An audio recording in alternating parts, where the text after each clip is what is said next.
اب سنیے، اور آقا علیہ الصلوۃ والسلام فرماتے ہیں جو شخص محبت کے ساتھ مجھ پر درود بھیجتا ہے تو اللہ تبارک و تعالیٰ، گویا اللہ کے حکم سے، میں حدیث کا مضمون عرض کر رہا ہوں، اللہ کے حکم سے وہ فرشتہ جو ہے وہ پانی میں، نہر رحمت میں غوطہ لگاتا ہے، اور غوطہ لگا کر پانی سے باہر آ کر اپنے پروں کو جھاڑتا ہے۔ آپ نے کبھی یہ منظر دیکھا ہوگا کہ چھوٹی سی چڑیا جو ہے پانی میں اگر گر جائے اور باہر نکل کر اپنے پروں کو پھڑ پھڑائے تو کتنے قطرے گرتے ہوں گے، مگر ایک ایسا فرشتہ کہ جس کا ایک بازو مشرق میں دوسرا مغرب میں، جب وہ پانی سے نکل کر اپنے پروں کو پھڑ پھڑائے، پروں کو ہلائے، جھاڑے تو کتنے قطرے گریں گے، کاؤنٹ کرنا پاسبل نہیں۔ اب سنو ہونا کیا ہے، پیارے آقا فرماتے ہیں کہ اللہ تعالیٰ اس کے پروں سے ٹپکنے والے ہر قطرے سے ایک فرشتہ پیدا فرماتا ہے۔ اچھا، وہ فرشتوں نے کرنا کیا ہے؟ آقا علیہ الصلوۃ والسلام فرماتے ہیں وہ فرشتے قیامت تک اس درود پڑھنے والے کے لیے استغفار کرتے رہتے ہیں۔ یعنی درود پڑھنا اتنا سا کام ہے، ذرا مل کر پڑھیں، الصلاۃ والسلام علیک یا رسول اللہ۔ 30 سیکنڈز بھی نہیں لگتے ایک درود پڑھنے میں، مگر انعام کتنے بڑے بڑے ہیں۔ دنیا کا دستور ہے جتنا مشکل کام بندہ کرتا ہے اتنی آمدنی زیادہ ہوتی ہے۔ ایک نارمل میٹرک پاس بندہ جاب کرے اس کی سیلری تھوڑی ہوگی، گریجویٹ کرے اس کی سیلری زیادہ ہوگی، پی ایچ ڈی کر لے سیلری اور بڑھ جائے گی۔ جتنا کوالیفائڈ، جتنی محنت کر کے، جتنا آگے بڑھ کے بندہ کام کرتا ہے اس کو اتنا دنیا میں انعام ملتا ہے۔ میرے رب کی رحمت دیکھو، کام تھوڑا کرتے ہیں رب زیادہ عطا فرماتا ہے۔ گویا اس کی رحمت جو ہے اپنے بندوں پر برسنا چاہتی ہے۔ اے میرے میٹھے اسلامی بھائیوں، میں بھی نیت کروں اور آپ بھی نیت کریں، ہم کم از کم روزانہ 1200 بار درود پاک پڑھیں گے۔ آج جس ٹاپک پر میں نے کچھ مدنی پھول آپ کو پیش کرنے ہیں، بیسیکلی یہ ایک ایسی عبادت ہے، یہ ایک ایسا عمل ہے جو ہمارے لیے بہت ضروری بھی ہے، مگر انفارچونیٹلی، بدقسمتی سے ہماری بہت بڑی اکثریت اس کو شاید عبادت ہی نہیں سمجھتی ہے، اس کو ایک آرڈنری کام سمجھتے ہیں، ضمنی کام سمجھتے ہیں، اور اس میں اتنی توجہ بھی نہیں دیتے۔ اور اگر آج آپ توجہ سے پورا بیان سنیں گے تو آپ ریئلائز کریں گے کہ میں نے جس عبادت کی طرف آپ کی توجہ دلانی ہے وہ صرف نارمل عبادت نہیں، بلکہ حدیث میں اس کو برین آف عبادہ، مخ العبادہ کہا گیا۔ وہ عبادت ایسی ہے جو عبادتوں کا بھی مغز ہے۔ اب وہ کیا ہے، میں ضرور عرض کروں گا۔ پہلے بخاری شریف کا ایک واقعہ سنانا چاہتا ہوں، اور یہاں ایک تھوڑا سا مسکنسیپشن بھی کلیئر کرنا چاہتا ہوں، غلط فہمی یا وسوسہ، کہ کچھ لوگ یہ کہتے ہیں جناب کہ دعوت اسلامی کے اجتماع میں جاتے ہیں تو بعض اوقات وہاں واقعات بڑے سنائے جاتے ہیں، اور قرآن و حدیث کی بات کم ہوتی ہے اور واقعہ بڑا سنایا جاتا ہے۔ اب میں جو واقعہ سنانے جا رہا ہوں یہ میں نے نہیں سنانا، میرے آقا علیہ الصلوۃ والسلام نے صحابہ کرام کو سنایا تھا۔ تو یہ شاید غلط فہمی ہے کہ واقعات کا قرآن و حدیث سے تعلق نہیں ہے۔ پرابلم یہ کہ نہ ہم نے قرآن پڑھا ہے نہ حدیث پڑھی ہے۔ جنہوں نے قرآن پڑھا ہے ان سے پوچھیں کہ قرآن پاک میں واقعات کتنے ہیں۔ قرآن پاک بھرا پڑا ہے واقعات سے۔ سورہ بقرہ کو بقرہ کیوں کہتے ہیں بھائی؟ یہ ایک گائے کا واقعہ ہے، بقرہ کہتی گائے کو ہیں، ٹھیک ہے جناب۔ سورہ یوسف کو احسن القصص کہا گیا، قرآن پاک کا سب سے بہترین قصہ۔ شاید آپ میں سے بہت سو کو نہیں معلوم ہوگا کہ قرآن مجید فرقان حمید میں 100 سے زیادہ واقعات موجود ہیں، مگر لوگ پتہ نہیں کیوں اریٹیٹ ہوتے ہیں۔ اس کا مطلب کیا ہوا؟ اس کے آپ پڑھے لکھے لوگ ہیں، شاید میرے پوائنٹ کو پک کر لیں گے۔ بخاری شریف کی بڑی بڑی کتابوں میں، حدیث کی جتنی بڑی کتابیں ہیں، نبی پاک نے پچھلی قوموں کے واقعے بیان کیے۔ قرآن واقعے بیان کر رہا ہے، نبی پاک واقعات بیان کر رہے ہیں۔ What is the reason behind this? اس کا مطلب یہ ہے کہ انسان کو اللہ نے جس طریقے سے بنایا ہے نا، ہمارا ذہن واقعے کو جلدی قبول کرتا ہے، ہم اسٹوری کے ذریعے بات جلدی سمجھتے ہیں۔ اور آج ماڈرن سائنس اس بات کو پک کرنے میں کامیاب ہوئی ہے. اللہ کا کلام ہمارے پاس 1450 سال سے موجود ہے. آج جائیے اسکول کالجز کے اندر, آج بڑے بڑے پروفیسر اس نتیجے پر پہنچے ہیں کہ جناب بچوں کو اگر کوئی بات سکھانی ہے تو کوئی اسٹوری کے ذریعے سکھانی ہوگی, کسی پوئم کے ذریعے سکھانی ہوگی, کوئی واقعہ بیان کرے تو بات دل میں گھر کر جائے گی. آج ماڈرن سائنس اس بات پر پہنچی ہے, میرا قرآن اور نبی کی حدیثیں ان واقعات سے بھری ہوئی ہیں. تو آج میں وہ واقعہ سنانے جا رہا ہوں جو بخاری شریف میں موجود ہے.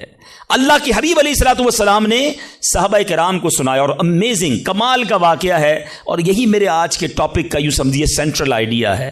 آپ کو اندازہ ہو جائے گا کہ میں کیا بیان کرنا چاہتا ہوں, اور اس واقعے سے ہمیں بہت کچھ سیکھنے کو ملے گا. بخاری شریف میں ہے, حضرت عبداللہ ابن عمر رضی اللہ عنہ سے مروی ہے, کہتے ہیں میں نے پیارے آقا علیہ الصلوۃ والسلام کو فرماتے سنا. میں سمری خلاصہ اس حدیث کا عرض کروں گا کہ اگلے زمانے میں 3 شخص کہیں جا رہے تھے.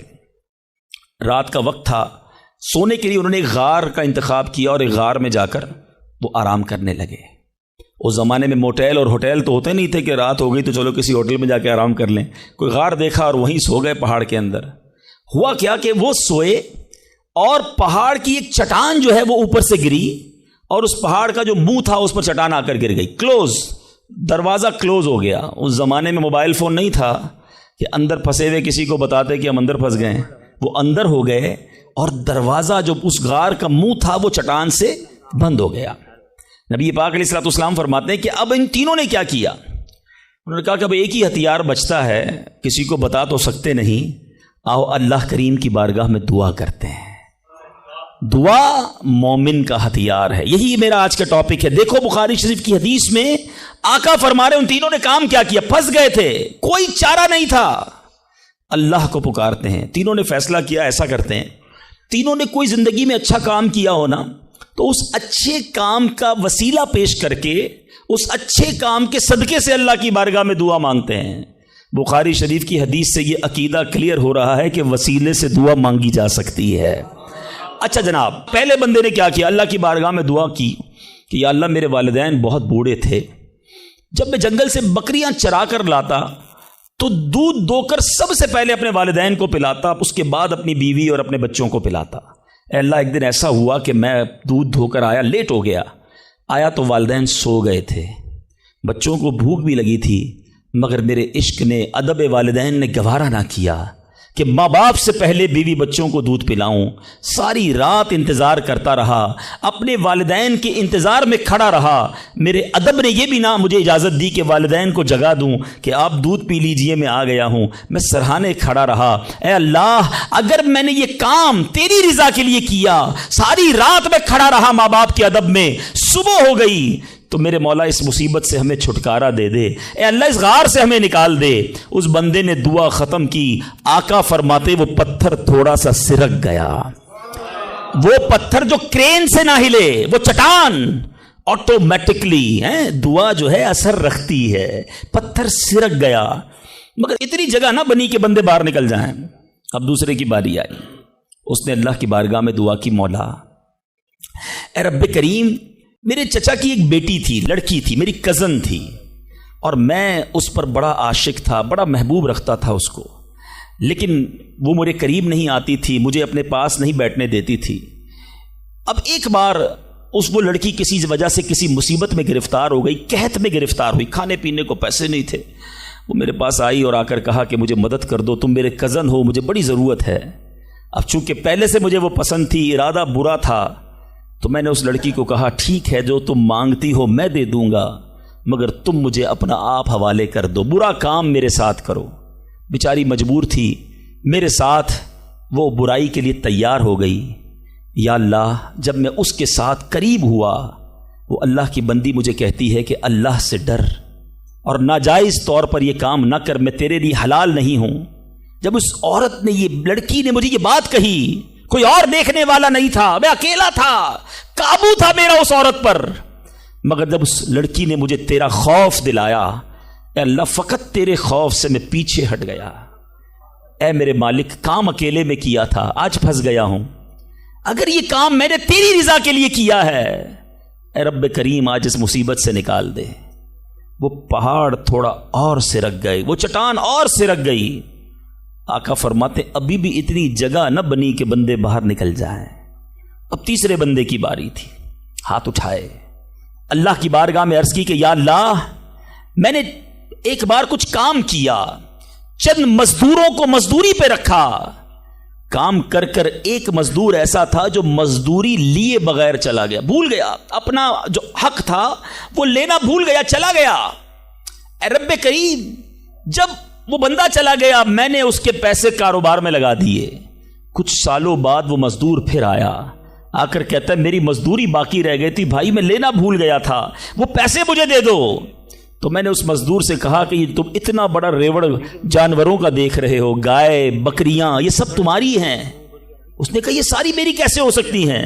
کہا بھائی جو تمہارے پیسے تھے میں نے کاروبار میں لگائے، کاروبار میں اللہ نے اتنی برکت ڈال دی ہے کہ یہ حصہ تمہارا ہے۔ وہ حیران ہوا، پریشان ہوا، یقین نہ آیا، مگر پھر جب میں نے کہا یہ تیرا ہی ہے، وہ مزدور سارے جانور لے گیا۔ اے میرے مالک، جو میں نے ایمانداری کی، میں نے امانت میں خیانت نہ کی، اگر یہ کام میں نے تیری رضا کے لیے کیا ہے، اے اللہ اس مصیبت سے جان چھڑا دے۔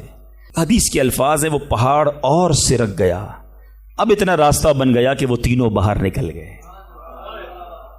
میٹھے میٹھے اسلامی بھائیوں، یہ میں پھر دوبارہ ریپیٹ کر رہا ہوں، not talking about from my self, میں اپنی طرف سے کوئی کسی کہانی کی بک سے آپ کو واقعہ نہیں سنا رہا، میں نے ایک حدیث پاک کی سب سے بڑی کتاب، اصح الکتاب بعد القرآن کہا جاتا ہے، صحیح ترین کتاب قرآن کے بعد جس کو کہا جاتا ہے وہ بخاری شریف ہے، میں نے نبی پاک کی حدیث آپ کے سامنے رکھی ہے، 3 باتیں سیکھنی ہیں اس میں سے، ٹھیک ہے؟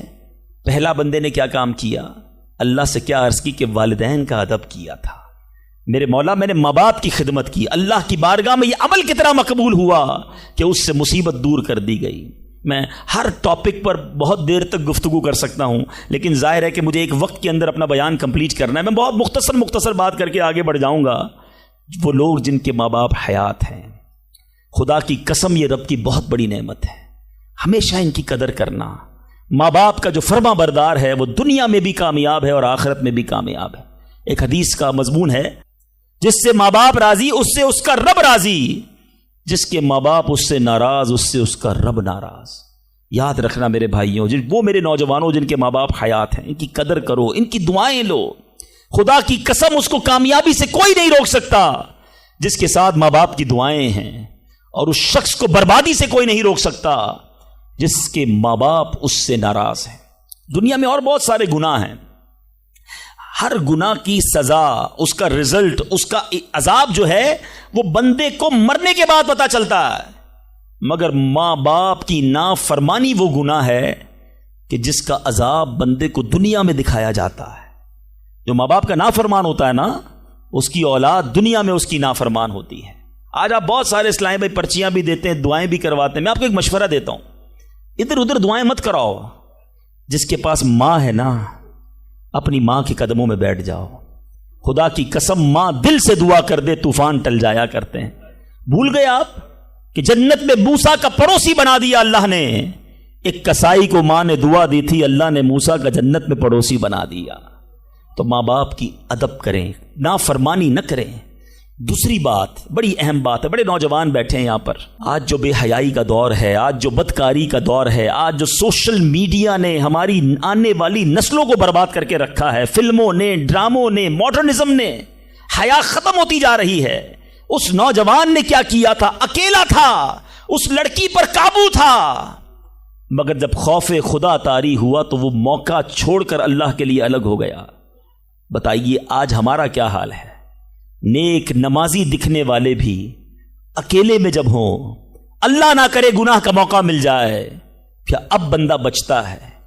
ہم سوچے تو صحیح کہ ہم گناہ کرتے وقت یہ خیال تو رکھتے ہیں کوئی دیکھ نہ لے، دروازہ بند کر دو، لائٹ آف کر دو، کہیں اور چلتے ہیں، یا تو جاننے والے رہتے ہیں۔ ارے جدھر جا رہے ہو ادھر کا رب کوئی اور ہے کیا؟ اللہ ہر حال میں دیکھ رہا ہے۔ کاش یہ جملہ میرے اور آپ کے دل پر نقش کر جائے، جب حرام کرنے کو جی چاہے، جب گناہ کرنے کو جی چاہے، جب بے حیائی کرنے کو جی چاہے، اے میرے نوجوانوں، نہ کرو اپنی نوجوانی کو برباد ان بے حیائیوں کے کاموں میں۔ یہ اللہ کو ناراض کرنے والا، جہنم میں جانے والا کام ہے۔ حفاظت کرو اپنی، شیطان کے واروں سے بچاؤ اپنے آپ کو، اور اس کی بڑی وجہ یہ سوشل میڈیا ہے. یاد رکھیے گا, پہلے نگاہ بہکتی ہے, پھر دل بہکتا ہے, پھر شرمگاہ بہکتی ہے. یہ امیر اہل سنت جو ہے نا, جو بانی دعوت اسلامی ہے, فاؤنڈر آف دعوت اسلامی, بیسیکلی یہ نباز ہیں. ان کو جتنی دنیا کی جو مزاج شناسی ہے وہ نعرہ کیوں لگاتے ہیں؟ اکثر نظریں جھکی رہیں گی. شاید بہت سو کو سمجھ نہیں آتا کہ یہ نیچی نگاہوں کی بات کیوں کرتے ہیں. آج کے دور میں جہاں ہر طرف بے پردگی ہے, ہم پاکستان کی ساری خواتین کو برقع نہیں پہنا سکتے, مگر اپنی نظروں کو تو نیچا کر سکتے ہیں نا, اپنی نگاہوں کو تو حیا کی چادر اڑا سکتے ہیں. تو خدا را اگر حرام سے بچنا ہے, گناہوں سے بچنا ہے, تو پہلے نگاہیں جھکائیے, پہلے آنکھوں سے حرام نہ دیکھیے. اور اب تیسری بات, اس حدیث میں جو بندے نے دعا کی تھی, تھوڑی سی مزدوری باقی رہ گئی, اور اس بندے نے مزدور کا حق کیسے ادا کیا کہ تھوڑے پیسوں کے لاکھوں واپس کیے. مگر آج کیا حال ہے؟ آج کوئی پیسے بھول جائے تو ہم کہتے چلو جان چھوٹی میرے ہو گئے ہیں. کاروبار میں حساب کتاب میں اگلے کی مسٹیک ہے, ہمیں پتا ہے کہ یہ غلطی کر رہا ہے, اس نے پیمنٹ دی تھی لکھی نہیں ہے, مگر ہمیں معلوم ہوتے ہوئے ہم نہیں بتاتے. یار اچھا ہے بھول گیا, میرے ہو گئے نا. کسی کا مال دباتے ہوئے نہیں سوچتے, کسی کے پیسے کھاتے ہوئے. قرضہ لے کر لوگ کہتے جاؤ وصول کر سکتے ہو تو کر لو. یاد رکھیے امام اہل سنت فرماتے ہیں, جو کسی کے 3 پیسے جان بوجھ کر دبا لے, I'm not talking about millions rupees, آج لاکھوں روپے لوگ ہڑپ کر جاتے ہیں, ہزاروں ہڑپ کر جاتے ہیں. سنو, اعلیٰ حضرت فرماتے ہیں جو کسی کے 3 پیسے دبا لے, اس کو قیامت کے دن ان 3 پیسوں کے بدلے 700 با جماعت مقبول نمازیں دینی پڑ جائیں گی. کدھر سے لائیں گے ہم 700 نمازیں با جماعت مقبول؟ ایک ایک روپیہ لوگوں کو واپس کیجئے. بھول گیا ہے آپ جا کر لوٹائیے, یاد دلائیے اسے, ایسے معاف نہیں ہوگا.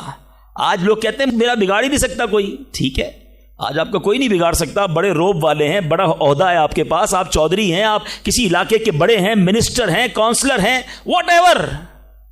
لیکن آج اگر وہ مظلوم آپ کا کچھ نہیں بگاڑ سکتا نا, یاد رکھنا کل اللہ مظلوم کے ساتھ ہوگا. قیامت کے دن مظلوم کا ہاتھ ہوگا اور ظالم کا گریبان ہوگا. اس دن حساب دینا پڑے گا. تو خدا را اگر زندگی میں کسی پر ظلم ہو گیا ہے, اگر زندگی میں کسی کا حق دبا لیا ہے, اسے نہیں پتا, آپ جا کر لوٹائیے یا تو معاف کروائیے, ورنہ قیامت کے دن مہنگا پڑ جائے گا. بہرحال میں پھر آتا ہوں اپنے ٹاپک کی طرف, اور وہ میرا ٹاپک آج ہے دعا. تو پتا چلا کہ دعا یہ مومن کا ہتھیار ہے. مگر آج بڑا عجیب معاملہ ہے کہ دعا میں ہمارا وہ کنسنٹریشن نہیں ہوتا, دعا میں وہ توجہ ہی نہیں ہوتی. ہم شاید نماز بھی پڑھ لیں, تلاوت بھی کر لیں, جب دعا کی باری آتی ہے ہم اس کام کو بڑا آرڈنری سمجھتے ہیں. ہم سمجھتے ٹھیک ہے امام صاحب دعا کرا رہے ہیں, ہم بھی آمین کہیں, کبھی ادھر دھیان ہے, کبھی ادھر دھیان ہے, خیال کہیں اور ہے. نہیں میرے میٹھے اسلامی بھائی, ذرا دعا کی اہمیت سمجھو. دعا ہے کیا؟ دعا کس کی بارگاہ میں بات ہو رہی ہے پتہ ہے آپ کو؟ کس سے بات ہو رہی ہے؟ اللہ سے ڈائریکٹ بات ہو رہی ہے. دنیا میں کسی پرائم منسٹر, کسی صدر, کوئی بڑے بادشاہ سے بات کرنی ہو, ہمیں یہ پریویلیج نہیں ملتا, ہمیں یہ آسانی تھوڑی کہ ہم ڈائریکٹ کسی سے بات کر لیں. اپوائنٹمنٹ لینا پڑتا ہے, ٹائم بڑی مشکل سے ملتا ہے, غریب آدمی کو تو ملتا بھی نہیں. بہت بڑی سورس بھی لگائیں, اچھا جناب 2 مہینے بعد آپ کی باری آئے گی, 2 منٹ بات کر سکیں گے آپ, 3 منٹ سے زیادہ بات نہیں کر سکیں گے. یعنی دنیا والوں کے پاس جا کر ٹائم لینا ڈیفیکلٹ. جو ساری کائنات کا مالک ہے, جو احکم الحاکمین ہے, جو رب العالمین ہے, ارے دنیا کا کوئی بندہ چاہے اس سے بات کرنا, اٹھائے ہاتھ اور مانگنا شروع کر دے. کوئی اپوائنٹمنٹ نہیں, کوئی سیکرٹری نہیں, no buddy between you and your اللہ. ڈائریکٹ اللہ سے بات کرو جتنی کرنی ہے, اور ٹائم لمٹ بھی نہیں ہے. تم تھک سکتے ہو, تم اکتا سکتے ہو, رب کے خزانوں میں کمی نہیں ہے. اور کمال دیکھے دنیا کا, آج آپ دنیا والوں سے پیسے مانگیں, مثال دیتا ہوں, ہمارے ساتھ بھی ہوتا ہے, آپ کے ساتھ بھی ہوتا ہے, کوئی دوست ہو, قریب بھی ہو, آ جائے یار کہ کسی مشکل میں ہوں بھائی مدد کر دو, ہم شاید مدد کر بھی دیں, یار بڑا کلوز ہے, رشتہ دار ہے, گرائی ہے. تھوڑے دیر بعد پھر آ جائے, یار دوبارہ چاہیے پیسے, پھنس گیا ہوں, مسئلہ حل نہیں ہوا. اب شاید جیب میں مشکل سے ہاتھ جائے, لیکن یار دوست ہے, چلو دے دو. تیسری بار آ جائے, یار یہ تو مانگنے والا ہو گیا ہے, بار بار آتا ہے. چوتھی بار آ جائے تو موبائل اس کا اب اٹھنا بند ہو جائے گا. 5ویں بار شاید ہم اس کا نمبر بھی بلاک کر دیں گے, چوکیدار کو بھی کہہ دیں گے اس کو قریب نہیں آنے دینا, یہ تو مانگنے والا ہو گیا ہے. یہ ہے دنیا. تم اپنے اچھے دوست, قریبی رشتہ دار سے 3-4 بار مانگ لو، وہ اب تم سے دور ہو جائے گا، تمہیں برا کہے گا۔ میرے رب کریم کی شان دیکھو، فرماتا ہے ادعونی استجب لکم، مجھ سے دعا مانگو میں تمہیں عطا فرماؤں گا۔ اجیب دعوت الداعی اذا دعانی، میں دعا مانگنے والے کی دعا قبول کرتا ہوں جب وہ مجھے پکارے۔ اللہ اکبر، اللہ تعالیٰ زیادہ مانگنے والوں سے زیادہ محبت فرماتا۔ ایک اور عجیب بات بتاؤں کہ اللہ تبارک و تعالی ان بندوں سے ناراض ہوتا ہے۔ دنیا میں ہے کوئی ایسا سخی کریم؟ دیکھو میرا مالک جو نہیں مانگتا رب اس سے ناراض ہوتا ہے۔ شاعر لکھتے ہیں نا، تو کریم ہی جو ٹھہرا تو کرم کے کیا ٹھکانے، تو کریم ہی جو ٹھہرا تو کرم کے کیا ٹھکانے، تو نوازنے پہ آئے تو نواز دے زمانے۔